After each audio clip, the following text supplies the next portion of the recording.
No one really warns you about the kind of heartbreak that doesn't come with shouting, betrayal, or some dramatic ending. The real heartbreak begins in silence, in those quiet, piercing moments when someone you love looks at you and doesn't truly see you anymore. I met Emily 5 years ago in a little bookstore cafe. She sat by the window reading the bell jar, sipping black coffee, wearing this gentle smile that made her look like serenity personified. We ended up talking for 3 straight hours like we had known each other in some other lifetime. There was this beautiful contrast in her, composed but passionate, warm yet quietly enigmatic. I fell for her fast and hard, and I didn't try to stop myself. In the beginning, being with her felt like finding home. She'd text me out of nowhere just to say she missed me. We'd cook dinner together, fall asleep in each other's arms, and dance to 90s R&B in the kitchen. She'd rest her head on my chest and whisper, "I feel safest with you." I believed her. That trust, that closeness, it became the foundation of my life. But like a slow leak in a boat, the shift came quietly. No dramatic argument, no sudden betrayal, just a slow pulling away that was almost invisible at first. I told myself she was tired, stressed from work. So I stepped up, cooked her favorite meals, picked her up from the office, left sweet notes around the house. I wasn't asking for anything extravagant. I just wanted to stay close. But then she began to shrink away from even the smallest touches. When I kissed her cheek in the morning, she'd subtly turn her face. Her hugs became lifeless. At night, she faced the wall and claimed she wasn't in the mood to talk. I tried to be patient, told myself to give her space, to not be needy, but something fell off. The silence after dinner. The distant look when I told her I loved her, the absence of even casual affection. About a month before everything truly fell apart, I tried to talk to her. I came home early with Typhoon and wine. She was on the couch, scrolling through her phone. I sat beside her and asked softly, "Emily, can we talk?" Her response wasn't angry. It was worse, apathetic. She barely glanced up and said, "What now?" I told her I felt like I was losing her, like I couldn't reach her anymore.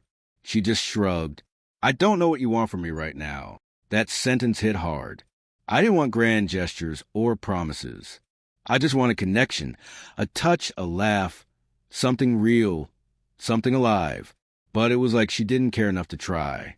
Still, I held on, maybe out of love, maybe out of fear, or maybe because I didn't want to accept the truth. Then came the moment that finally broke something in me. It was a quiet Sunday morning. We were supposed to visit her parents for brunch, something that used to bring us joy. I got dressed, shaved, sprayed on the cologne she used to say made me smell like safety.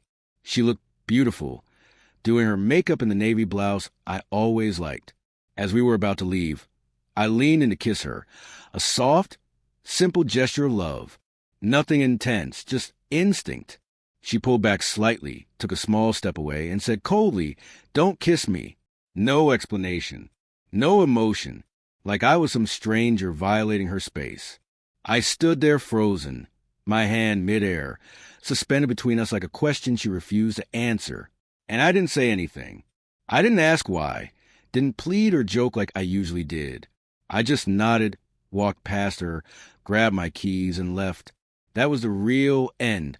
Not the words, but everything behind them. The emptiness, the disconnect. I didn't make it to brunch.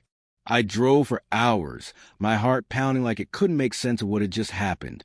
I ended up at a lookout spot we once visited, where we'd laughed and talked about our future. And that day, I sat alone and realized I'd lost her long before that moment. I just didn't want to see it. Something in me shut off after that. Not in anger, not in bitterness. Just quietly, irreversibly. I didn't tell her. I didn't have to. My silence spoke loud enough.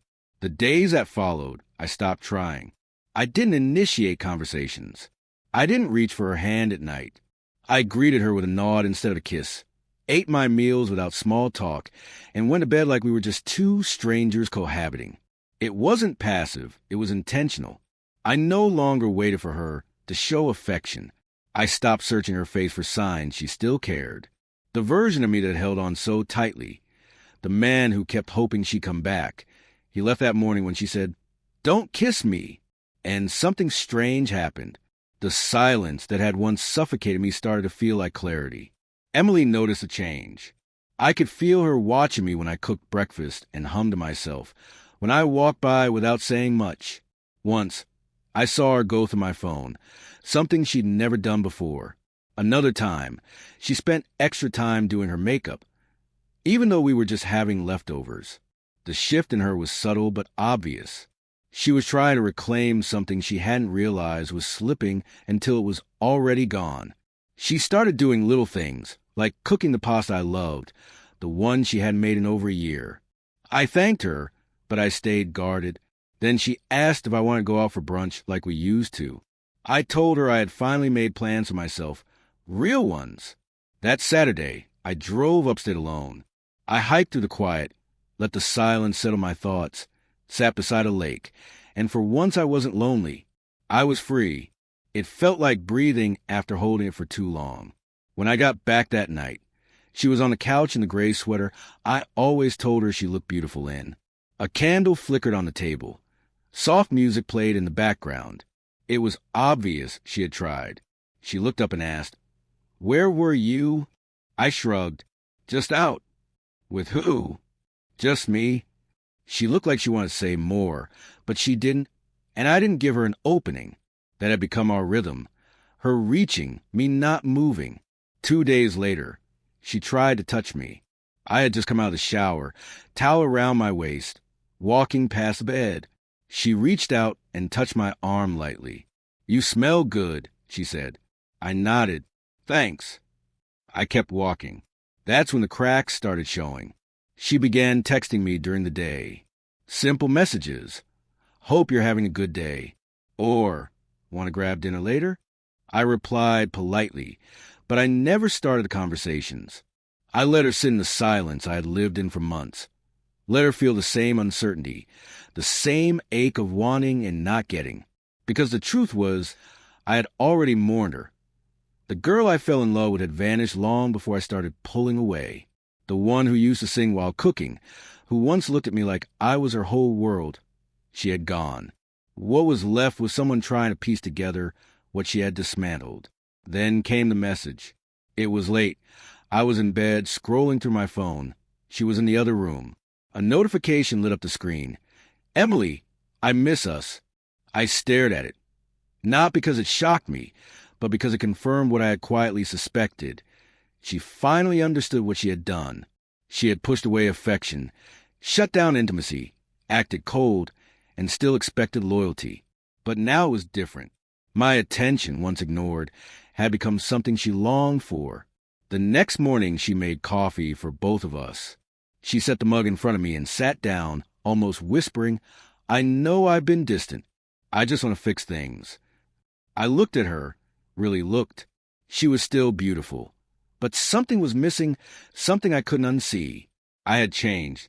I smiled gently, took a sip of coffee, then stood, kissed her on the forehead, the same kind of kiss I had once craved to give, and said, "We'll talk soon." It wasn't a lie. It just wasn't a promise. She was the one waiting now.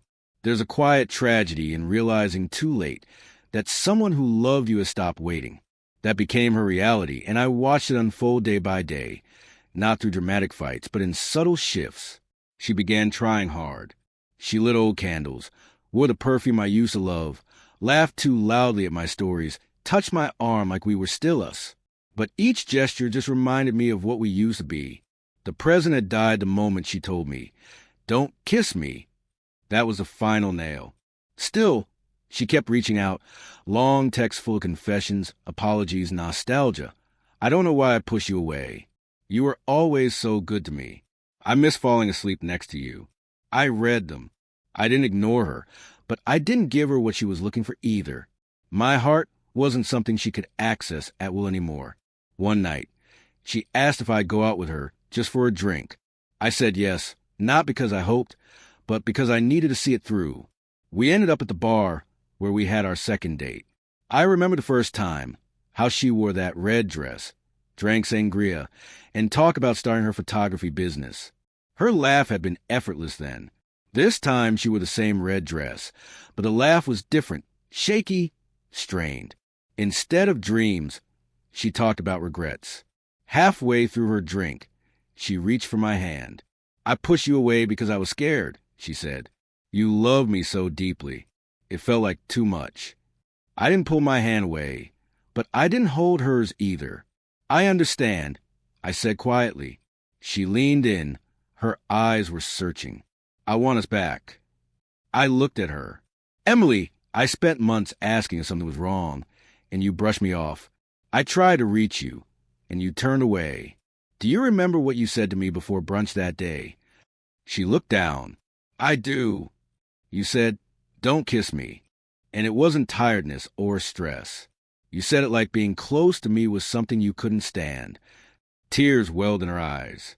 "I didn't mean it like that, I swear. I was just numb. I didn't know how far gone I was." "But I did," I said. "Every time you rolled away from me, every time you avoided my eyes, every time I kissed you and you didn't even flinch. And the worst part, I still loved you through all of it." Her tears started to fall. "I love you," she whispered. "I know," I said, "but not the way I needed you to. Maybe not ever." When the check came, I paid, not to make a point, but because I wanted to leave that bar with the same dignity I'd used to leave her emotional orbit weeks before.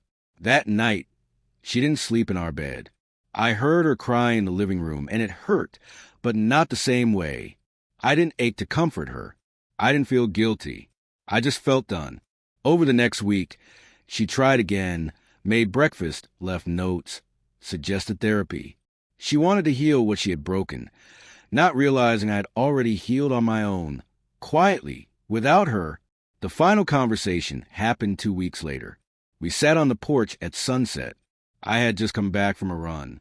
She brought 2 glasses of water. "I don't know what else to do," she said. "I feel like I lost you." I looked at the sky, then at her. "You did, not because you didn't try now, but because you didn't care then. I gave you everything, my love, my energy, my patience. You didn't lose me in one big moment. You let me go a little more each night you turned away." She stood up, walked a few steps, turned back. "Is there someone else?" "No," I said, "but there will be. And when she comes, she won't treat my love like a burden. She won't need to be reminded to hold on." She swallowed, like my words had landed too hard. "Are you leaving?" "I already did," I said. "You just didn't notice." I packed slowly that weekend, folded my clothes, left the apartment key on the table, took only what was mine. As I reached the door, she stood in front of it, mascara smudged, eyes hollow. "Please," she whispered, "don't go." I met her eyes, my voice steady. "I stayed when you didn't want me. Now that I've found peace, don't ask me to go back to pain." And I walked out. I drove to a friend's cabin by the lake, alone, free. No buzzing phone. No weight on my chest. I looked at the stars at night, slept like I hadn't in years, and woke up lighter. She texted the next day. "I'm sorry. Please come back. I can't sleep without you." I didn't reply. She called 3 times, then more. And that was a twist. The woman who once said, "Don't kiss me," was now begging for the very attention she had thrown away. But I wasn't trying to punish her. I had simply outgrown the version of myself who waited. She broke something, not just between us, but inside me, and when I finally picked up those pieces, I realized I was better off carrying them forward, toward a life where love is given freely, not earned through pain. So I walked away. And this time, I didn't look back.